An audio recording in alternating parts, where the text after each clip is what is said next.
ხოლო გეტყვით თქვენ რამე თუ ქვეყანა იგი სოდომისაი უმოლხინეს იყოს დღეს ამას სასჯელი სასავითრეს შენ.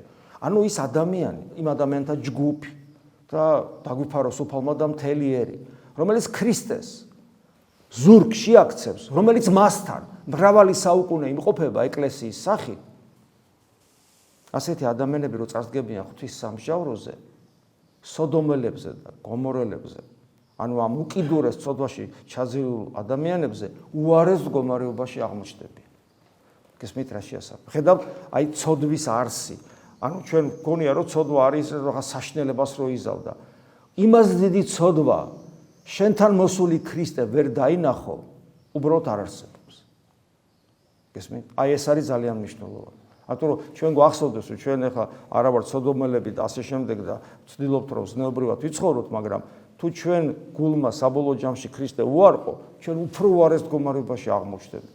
ხოლო არის ის ნაწილი, რომელიც ამას სამწუხაროდ შეგნებულად თუ შეუგნებლად აკეთებს და მოდი ესე ვთქვათ, ვერ ცნობს ქრისტეს. ისინი სწორედ აი ამ უარეს მდგომარეობაში არის.